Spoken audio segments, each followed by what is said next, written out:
The last time I saw Diane, she was loading her things into the back of a black SUV that cost more than my first house. She didn't look back, not once. That was 10 years ago. So when I heard the knock at my door on a Wednesday night last November, the rain coming down hard, the kind of rain that makes you feel like the world is trying to tell you something, I wasn't expecting much. A neighbor, maybe. A delivery I'd forgotten about. I opened the door, and there she was. Diane, 10 years older, still beautiful. The way a person can be beautiful after they've been through something. But her eyes were different. The confidence that used to live there, that particular shine that comes from believing you've won, it was gone.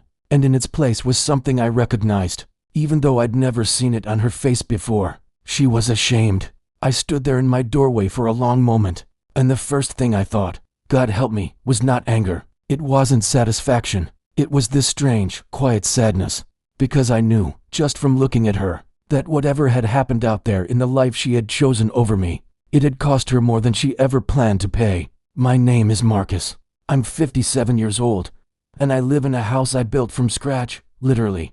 Poured the foundation myself with 2 cousins and a rented cement mixer. I have 2 sons who call me on Sundays without being asked. I have a wife named Patricia who still laughs at my bad jokes. And I have a life that I am genuinely, honestly proud of. I tell you all of that first, because I need you to understand where this story ends before I take you back to where it began. Because what happened between me and Diane, what she did, and what it cost us both, isn't a story about winning or losing. It's a story about what a person will sacrifice in exchange for the wrong version of security, and about the long, quiet road that follows a choice made in fear. I met Diane when I was 26 years old. She was 24. We got married 2 years later in a church that held maybe 150 people, and every single seat was full. My mother cried. Her father shook my hand for what felt like a solid minute. We honeymooned in the Smoky Mountains because that's what we could afford, and I didn't care one bit.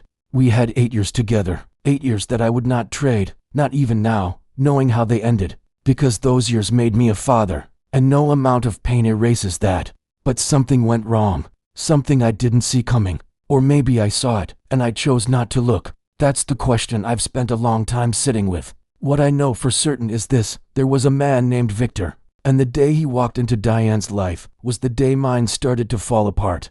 Let me tell you about Diane the way she deserves to be told, not as a villain, because she wasn't one. She was a woman who wanted things, big things, and there's nothing wrong with that. There never was.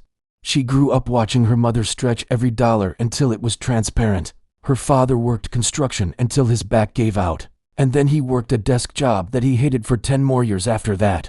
Diane watched all of it. She absorbed it, and she made herself a promise, somewhere along the way, that her life was going to look different. That ambition is part of what I fell in love with. She was sharp. She was funny. She had this way of walking into a room and immediately understanding the temperature of it, who had the power, where the opportunities were, what needed to happen next. I used to joke that she should have been running a Fortune 500 company. She didn't always laugh at that joke. We were doing fine. I ran a small electrical contracting business, steady work, reliable income, nothing flashy. We had a 4-bedroom house in a quiet neighborhood, 2 boys who were healthy and loud and constantly in motion. We had date nights and backyard cookouts and Christmas mornings that I would give anything to have back. From the outside, we had everything. But somewhere around year 6, maybe earlier, if I'm honest, Diane started looking at our life like it was a destination she'd ended up at by accident. Like she'd taken a wrong turn somewhere and was too polite to say it. She started spending time with a different group of women. Women with different kinds of husbands. Men who drove cars with names I couldn't pronounce. Men who talked about real estate portfolios and international flights the way I talked about weekend plans. She came home from those dinners quieter than she'd left. I noticed. I didn't say anything. And then one evening at a charity event she'd dragged me to, the kind of event where the waiters are wearing more expensive shoes than I own. She introduced me to Victor Ashford. He was 51, silver at the temples, the kind of tan that doesn't come from working outdoors. He shook my hand and looked me right in the eye and smiled like he'd already decided something about me. I didn't like him. I couldn't explain why. I just didn't. It started the way these things always start, with small things. I almost talked myself out of noticing. A new perfume on a Tuesday, when there was nowhere she was going that required new perfume. Coming home at 9 p.m. from a work dinner that I didn't know about. Laughing at a text with her phone turned slightly away from me. I told myself it was nothing. I had two jobs running simultaneously. My foreman had just quit. The boys needed help with college applications. I told myself I didn't have time to be suspicious. The truth is, I didn't have the courage. 3 months after that charity event, I found a message on her phone. Not explicit, just tender. That quiet kind of tender that's somehow worse. Victor, asking if she'd gotten home safely. Her response, just 2 words, yes, smiling. I put the phone down. I made myself a cup of coffee. I sat at the kitchen table for maybe 45 minutes without moving, and then I heard her car in the driveway, and I made a decision. I was going to ask her directly. I was going to tell her what I'd seen, and I was going to give her the chance to tell me it was nothing, and I was going to believe her, because I wanted to believe her. Because the alternative, I wasn't ready for the alternative. She sat down across from me at that kitchen table, and before I could get a word out, she folded her hands in front of her like she was about to present a report, and she said, "Marcus, we need to talk." She had rehearsed it. I could tell. She'd found the words before she needed them, which told me this hadn't been a sudden decision. This had been a direction she'd been traveling for a long time. She told me she was unhappy. She said it with such exhausted certainty, not cruelty, which would have been easier, that I almost felt sorry for her while she was destroying my life. She said she'd been unhappy for years, that she had tried to make it work, that Victor was not a mistake, he was a realization, that she deserved a life that looked like what she'd always imagined. And then she said it, the line that I have turned over in my mind 1,000 times since. She said, "You're a good man, Marcus. You're just not enough.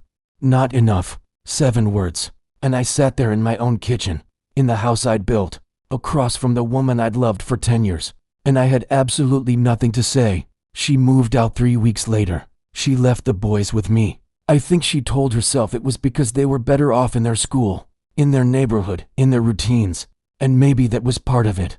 But I also think, somewhere underneath all that reasoning, she knew that what she was about to walk into was no place for children. The first year after Diane left was the hardest year of my life. Not because I couldn't function, I could. I had 2 boys watching me, and that fact alone kept me vertical. But there was a particular kind of grief that came with this. Not just the loss of a marriage, but the loss of a version of myself. The man who had believed, genuinely believed, that he was enough, that his life was enough, that love was enough. I grieved that man quietly, in the garage, mostly, late at night. And then I got up in the morning, and made breakfast and drove my sons to school and ran my company and kept going. Because that's what you do. Word got back to me, the way it does in the particular cruelty of small social circles. Victor had bought Diane a house in a different suburb, much nicer than ours. She had quit her job, which surprised me, because her career had always mattered to her. She was photographed at fundraisers. She was on committees. She was living the life she'd wanted. And from the outside, from the very limited outside, I allowed myself to observe she looked happy. Good, I meant that. I genuinely meant it. I wanted her to be happy, because my boys needed their mother to be okay, and because, despite everything, the man I was trying to become didn't have room for wishing harm on someone he used to love. About 18 months after the divorce, I met Patricia. I wasn't looking. That's the only way I know how to say it. I wasn't in any condition to be looking. She was a client her company needed, some electrical work, done in their new office space. And she was the one who showed me around the building. She was straightforward and funny, and she had absolutely no patience for nonsense, which I found immediately refreshing, after years of trying to decode a woman who could never say what she meant directly. I asked her to dinner 3 months later. She said yes. That was 5 years after the divorce. We got married 2 years after that, and I will tell you plainly, she is the best decision I have ever made in my life, not because she came after Diane, but because she came as herself. Meanwhile, things in Victor's world were moving in a direction that no one on the outside could see yet. I got a call from a mutual friend around year 7. He was careful with his words. He said, Victor had been under some scrutiny, financial matters, nothing confirmed. I didn't press. I didn't want to press. I filed it away and went back to my life. Then, about a year after that call, My oldest son, he was 22 by then, in his last year of college, called me on a Saturday morning. His voice was strange, flat in a way that meant he was choosing his words. He said, "Dad, Mom called me. She said she needs help." Here is what I learned, pieced together from Diane's account that night at my door, from news coverage, from conversations with people who had been close to that world. Victor Ashford was not a self-made businessman. He was a fabrication, a very well-constructed one, but a fabrication nonetheless. The wealth was real in the sense that it existed, and moved and appeared in accounts and on paper, but its source was wrong, profoundly wrong. He had spent years running a sophisticated investment scheme, not the crude, obvious kind, but the polished, difficult to detect kind, the kind that targets people who are well-educated enough to believe they understand it, but not specialized enough to see its mechanics for what they were. He had used Diane, though she didn't know it. Her name, her social standing, her genuine warmth and the trust people extended to her. She had introduced him to investors, friends, family connections, colleagues from her old life, people who trusted her, and therefore trusted him. She had been the door he walked through. When the federal investigation began, Diane was one of the first people they called in, not as a suspect. The investigators determined quickly that she had no knowledge of what she had been participating in, but the distinction between unknowing participant and charged party did very little to protect her reputation in the world she had spent 10 years cultivating. And then came the details that I hadn't anticipated. Victor had a family in Atlanta, a wife legal, valid, and 3 children. He had maintained that life for the entire duration of his relationship with Diane. His wife had known about the women in other cities. It was, apparently, a negotiated arrangement on her part. Diane had not been the first. There had been at least 2 others before her, each one believing she was something specific to him. Each one eventually served the same quiet exit. Diane had believed, for 10 years, that she was loved, that she had made a smart choice, that she had finally secured the life she deserved. She had been a prop in someone else's story. Victor was arrested on a Thursday. I know this because my son texted me a news alert. I read it, set my phone face down on my desk, and sat for a few minutes with my thoughts. Then I picked it up and called Patricia and told her. She said, "How do you feel?" And I told her the truth. I felt nothing I had expected to feel. No celebration, no vindication, just this long, low ache for the waste of it all, for the decade Diane had spent believing in something false. And then, back to that Wednesday night, the rain, the porch light. Diane stood at my door and told me all of it. Not the version that cast her as a victim, not the version that justified her choices, the full, unvarnished account, including the parts that reflected poorly on her. And when she was done, she said, and these were her exact words, she said, "I just needed you to know that I know." I looked at her for a long time, and then I asked her to come inside, because it was raining. Victor Ashford was convicted on 7 federal counts. He is currently serving a 9-year sentence. I did not attend any part of the trial. I did not need to. The investors who lost money, some of them, Diane's former friends and family members, are in various stages of civil litigation. Some will recover portions of what they lost. Some won't. That part of the story is still unfolding, and I try not to follow it too closely, because it doesn't belong to me and I don't want it to. Diane lost the house. Everything of significant value had been in Victor's name, which was by design. She understood that later. She moved to a smaller city, found a job in non-profit work, which I think suited her better than she'd ever admit. She calls the boys. They answer, sometimes more readily, sometimes less. They are not obligated to forgive on any particular timeline, and I've told them that plainly. But I've also told them that their mother made a mistake, not a declaration of who she is, and that those 2 things are not the same. The night she came to my door, we talked for maybe 2 hours. Patricia was asleep upstairs. I had texted her to let her know who it was, and she trusted me, which is the kind of marriage I have now. We sat in the kitchen, Diane and I, with coffee, and we talked the way two people talk when all the strategy is finally gone. She asked me how I'd done it, how I'd rebuilt. I told her the truth. I didn't do it by moving on from what happened. I did it by moving towards something worth showing up for. There's a difference. Moving on implies leaving something behind. Moving toward means you have a direction. The boys gave me direction. Patricia gave me direction. My own quiet stubbornness gave me a considerable amount of direction. She laughed a little at that. It was the first time I'd heard her laugh in 10 years, and it sounded like something from a long time ago. Before she left, she stood up and said she was sorry. Not for the divorce, not exactly. She was sorry, she said, for what she'd told me at that kitchen table. That I wasn't enough. She said she'd thought about those words many times over the years, and she wanted me to know that they were wrong, that they had always been wrong, that the failure had been in her own vision, not in me. I told her I appreciated that, and I did. There is one more thing. I didn't tell her this. I've never told anyone this until right now. A few months after our conversation, I heard through my son that she was struggling to cover some unexpected medical expenses. Nothing critical, but significant. Without saying why, I sent a check through my son's account. Not a large amount, enough to help. Patricia found out eventually. She always finds out eventually. She looked at me for a moment over her coffee cup. Then she said, "That's exactly who you are." And she went back to her book. I've thought a lot about what this story is really about.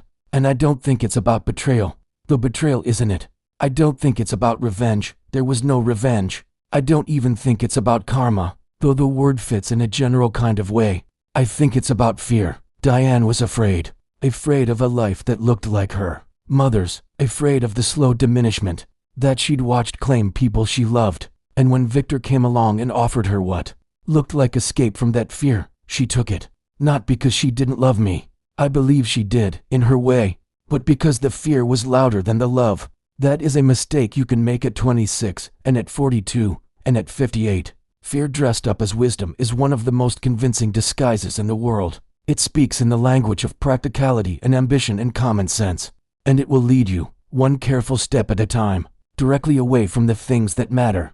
I am not a man who had an easy road after that kitchen table conversation. I had years of quiet and years of doubt and years of rebuilding from a foundation that had been shaken badly. But I had my sons, and I had my own willingness to stay upright. And eventually, I had Patricia, and this house, and a life that I walk through every day with genuine gratitude. What I don't have is bitterness. That's the part people find hardest to believe when I tell this story. They want the satisfaction of knowing I'm still angry. They want the revenge to be real. And I understand that. I do. There is a version of this story where I slammed that door in November, and she stood in the rain. And justice was served in the way justice is supposed to feel in the movies. But that's not how it happened. And honestly, I'm glad. Because the man who would have slammed that door is not the man I want to be. And the man I want to be, the man I've spent the last 10 years becoming. He makes coffee and opens the door and listens. Even when it's hard. Even when he's not required to. That's what I have now. Not a story about winning. A story about who I chose to be when winning was on the table and I decided to be something else instead. Diane is doing all right. Last I heard, she's managing a program that helps women find employment after periods of hardship. I hope that's true. I hope it's meaningful for her. I hope she's found her way back to herself. Victor is in federal prison. I wish him nothing. Not good, not bad, nothing. And I am here, at my kitchen table, 10 years older and considerably more whole, trying to figure out how to tell you this story in a way that does something useful, something beyond just being a story. So let me ask you something. If someone who hurt you, who chose money over your love, who walked out on what you built together, came back years later broken and ashamed and standing at your door in the rain, what would you do? Not what you think you should do, not what sounds good. What would you actually do? I'd genuinely like to know. Leave your answer in the comments. I read every single one. If this story spoke to you, if it brought up something you've been sitting with, something you've been through, something you're still figuring out, then you're in the right place. Every week I bring you a new story. Love, betrayal, second chances, the choices that define a man, the consequences that follow them, the kind of stories most people only talk about in private. Subscribe, hit the bell. I'll be right here. Next week, the story of a man who gave up everything for a woman who turned out to be lying about who she was, and what happened when the truth finally surfaced. 10 years and 3 states away. Don't miss it.